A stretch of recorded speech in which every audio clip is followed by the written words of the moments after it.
the next one is What? the photo of, this is when I said I wanted a tattoo. I said I wanted 5 roses for my 5 kids, and you came up with this incredible side piece, which is 25 times bigger than I thought I was going to get. But when we already acknowledged she was Big Bird, right? So when I went in and you hand drew this on me to show me where it was going to go and placement and all of that, I was suddenly like, oh wow, I want to do this. And it moves with you. And it's a different styles of doing black.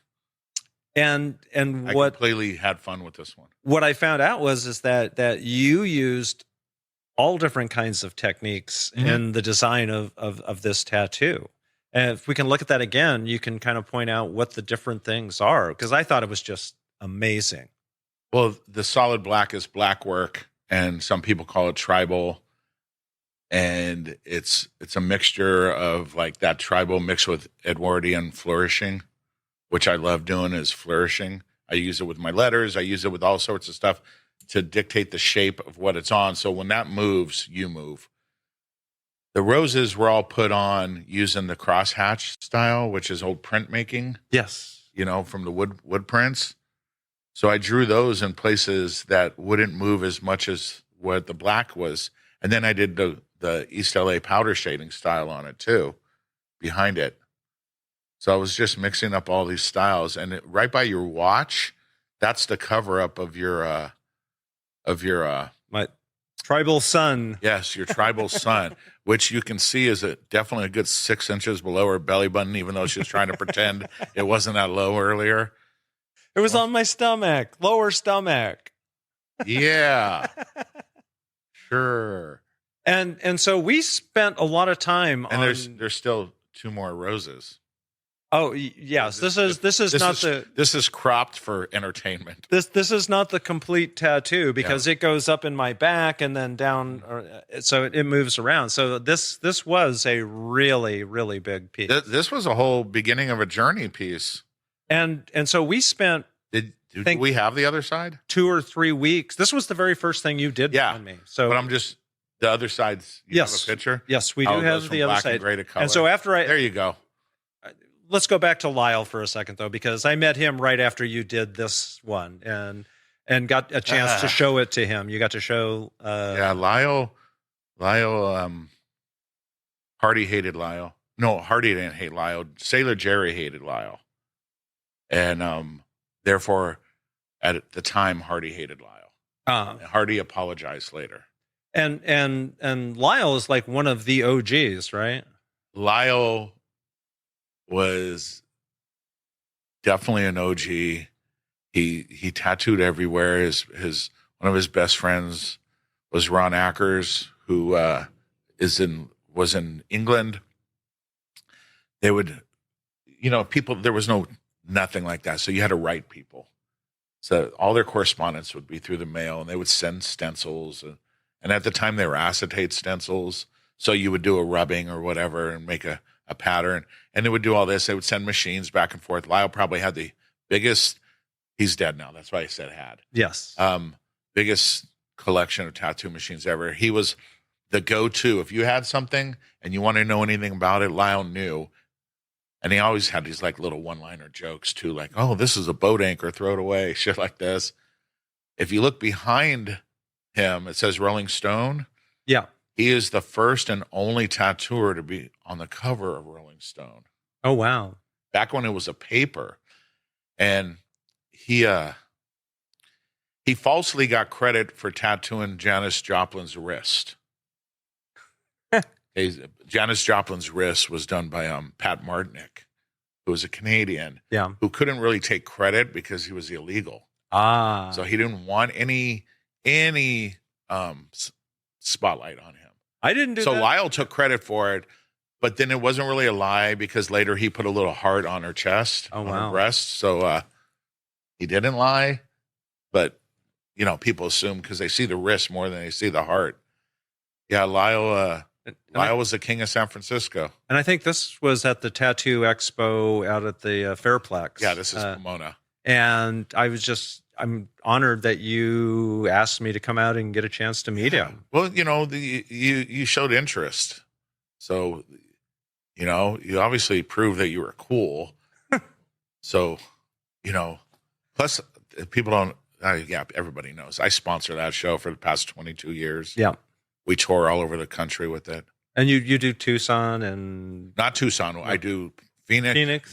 This year, because we changed the locations all the time, was downtown LA, Pomona, San Francisco, Phoenix, and then in November of this year, on the 8th, 9th, and 10th, we'll be at Westworld in Scottsdale, Arizona. Okay. But we did do Tucson once, and it was horrible. It was horrible. So I think like 100 people showed up, and I tattooed about 10 of them. And getting an appointment with you sometimes is kind of difficult because you are traveling all over the country. Yeah, I just made an appointment today for Norfolk, Virginia. Yeah, I travel everywhere. But people don't, I post it all on Instagram, and then they're like, "Are you in town?" Like, no. No, didn't you see my I'm in Houston. I'm doing... Oh, that we do Houston too. Oh, that's right. I forgot that. I'm like, I'm in Houston. They go, "Oh, I thought you did that already." And so now going back to the side tattoo that you did for me, Yes. I originally went in and said, I want 5 roses for my kids on this side, and I want a single color rose over here for me. Mm-hmm. And we spent a lot of hours on that right-hand side. And when I said, okay, well, let's make an appointment, I want to get my rose, you were like, yeah, I can do that. But and then you came up with the most incredible idea. Do you remember what it was? Of course, original sin. I just want to hear the way you say it. You said, okay. You're the receiver. You know what I mean? It was, I was sitting there and he goes, okay, yes, I can do, a rose here, but, we've been working together. I've listened to your story. You have an amazing story. We've talked with each other, and I've kind of gotten to know you. And I said, and you have that little tribal sun there, and what the fuck do you have that for? It doesn't make sense. He goes, so what I was thinking we could do is I would come up with a lotus flower cover-up of that tattoo, because the lotus flower is something that is beautiful that springs out from mud and darkness. Yes. And that it would then transform over to a flower, but not a rose, but an exotic flower, a flower that is unlike any other.